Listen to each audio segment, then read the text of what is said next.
Number 11، تراویح سے متعلق مسائل کیا ہیں؟ تراویح کی قیام اللیل کی کتنی رکعات ہیں؟ کتنی رکعات مسنون ہیں؟ کتنی رکعت سنت سے ثابت ہیں؟ سب سے پہلی بات یاد رکھیں کہ تراویح کا لفظ کسی حدیث میں نہیں ہے، نہ اللہ کے نبی صلی اللہ علیہ وسلم سے نہ صحابہ سے، یہ لفظ ثابت نہیں ہے۔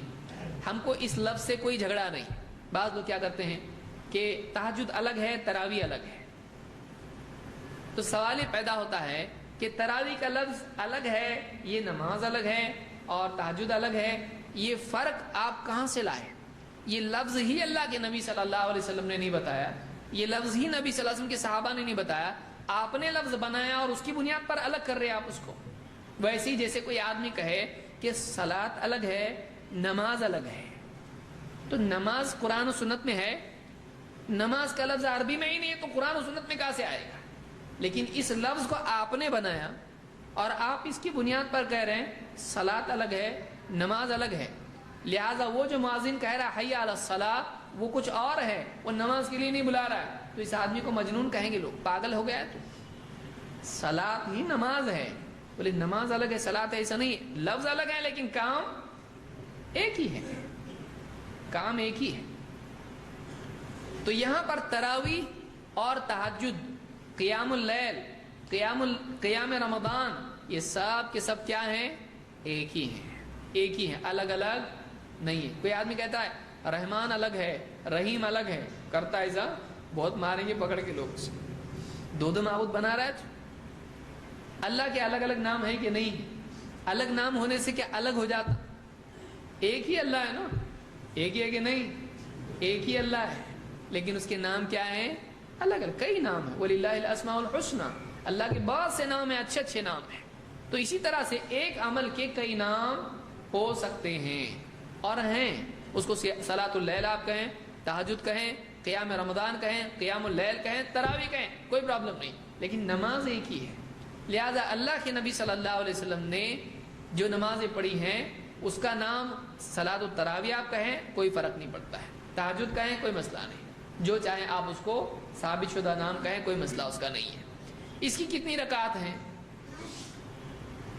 ابو سلمہ کہتے ہیں کہ انہوں نے عائشہ رضی اللہ تعالیٰ عنہ سے پوچھا کیف کان صلاۃ رسول اللہ صلی اللہ علیہ وسلم فی رمضان، رمضان میں اللہ کے نبی صلی اللہ علیہ وسلم کی نماز کیسے ہوا کرتی تھی؟ فقالت ما كان يزيد في رمضان ولا في غيرها على 11 ركعة، عائشہ نے فرمایا کہ اللہ کے نبی صلی اللہ علیہ وسلم رمضان یا غیر رمضان میں 11 رکعت سے زیادہ نہیں پڑھتے تھے، رمضان اور غیر رمضان میں 11 سے زیادہ نہیں پڑھتے تھے۔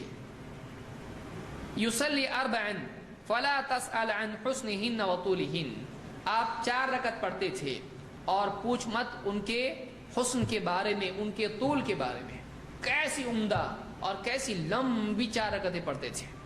ثم يصلي 4 فلا تسأل عن حسنهن وطولهن، پھر اس کے بعد آپ 4 پڑھتے تھے اور مت پوچھ کہ وہ کتنی اچھی اور کتنی لمبی ہوتی تھی۔ ثم يصلي 3، پھر آپ 3 رکعت پڑھتے تھے۔ فقلت یا رسول اللہ اتنام قبل ان توتر، میں نے آپ سے پوچھا اے اللہ کے رسول آپ وتر سے پہلے ہی سو بھی جاتے ہیں؟ قال یا عائشہ ان عینی تنامان ولا ینام قلبی، آپ نے فرمایا اے عائشہ میری آنکھیں سوتی ہیں، میرا دل نہیں سوتا ہے۔ اس کو امام البخاری اور مسلم دونوں نے روایت کیا ہے۔ اس میں کئی باتیں ہیں، میں اختصاراً ذکر کر رہا ہوں کہ یہاں پر حضرت عائشہ سے پوچھا گیا رات کی نماز کتنی، حضرت عائشہ نے کہا کہ پہلے 20 تراویح کی، پھر 11 تہجد کی، بتائیں ایسا نہیں، ایک ہی نماز بتا رہی ہیں۔ تو پوری رات میں اگر کوئی 2 نمازیں ہوتی تو بتاتی کہ پہلے آپ نماز میں عشاء کے بعد میں 20 پڑھتے تھے، پھر اس کے بعد میں آخر رات میں اٹھ کے آپ 11 پڑھتے تھے تہجد کی، تو 2 نمازیں اس طرح سے حضرت عائشہ نے بتائیں نہیں، صرف 11 نماز چاہے رمضان ہو چاہے غیر رمضان ہو 11 پڑھتے تھے۔ معلوم ہوا کہ رمضان ہو غیر رمضان ہو دونوں میں پڑھی جانے والی نماز ایک ہی ہے، اور اس کا نام کیا ہے؟ قیام اللیل، صلاۃ اللیل۔ تو اس کو نام کے الگ ہونے سے نماز الگ ہوتی ہے نہیں. کوئی آدمی کہے رمضان کے مہینے میں جو فجر کی نماز ہوتی ہے اس کا دوسرا نام ہے, کیوں؟ بولے سال بھر الگ ہوتی ہے, رمضان میں الگ ہوتی ہے. کیوں بھائی؟ رمضان میں بھی وہی ہے اور سال بھر بھی وہی ہے. 5 نمازوں کے نام بدلیں گے آپ رمضان میں, رمضان فجر, رمضان ظہر, رمضان عصر, رمضان عشاء کر سکتے ہیں آپ. تو رمضان کا مہینہ آیا تو اس سے پرابلم کیا ہے آپ کو؟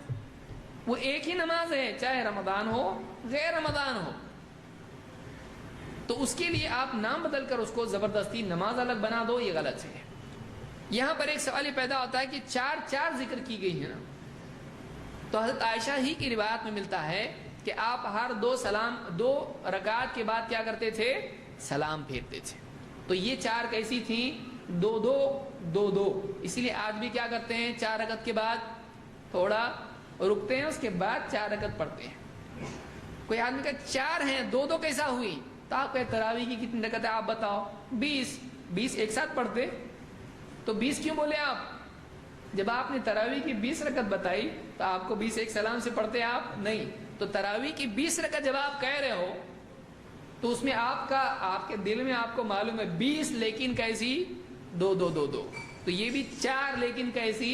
2. کون کہہ رہا؟ ہم کہہ رہے ہیں, حضرت عائشہ خود فرما رہی ہے. مسلم کی, بخاری کی روایت آپ دیکھیں, اس میں آپ کو ملے گا, عام طور سے کتابوں میں ہے, حضرت عائشہ فرماتی ہیں کہ آپ صلی اللہ علیہ وسلم ہر 2 رکعت کے بعد سلام پھیرتے تھے. تو اکٹھی اگر کسی کو کہا جائے, جیسے کوئی کہے 11 رکعت تراویح ہے, 8 رکعت تراویح ہے, کیا اس کا یہ مطلب ہوتا ہے کہ 8 رکعت ایک سلام سے؟ نہیں, وہ ٹوٹل بتا رہے ہیں, ایک سیٹ بتا رہے ہیں. جیسے کوئی آدمی کہے گا تراویح کے لیے, میں تفصیل سے اس کو سمجھا چکا ہوں, کوئی آدمی کہے تراویح کی نماز کیسا پڑھنا؟ پہلے 4 رکعت پڑھنا, پھر رکنا, پھر 4 پڑھنا, پھر رکنا, پھر 4 ایسا کر کے 20 پڑھنا, بولنے والے ایسا بولتے ہیں, پھر اس کے بعد 3 وتر پڑھنا. تو آپ نے جو 4 بتائی تو وہ 4 ایک سلام سے؟ نہیں ویسا نہیں ہے, 2 ہے وہ بھی. تو آپ نے 4 کیوں کہا؟ کہا بھی پوری بات نہیں ہوئی. تو حضرت عائشہ کی بھی پوری بات نہیں ہوئی. دوسری روایت میں انہوں نے بتایا کہ وہ جو 4 تھیں وہ کیسی تھیں؟ 2 والی تھی. اس کو یاد رکھیے. تو رمضان میں یا غیر رمضان میں رات میں اگر کوئی آدمی نماز پڑھتا ہے, اس کی نماز کتنی ہے؟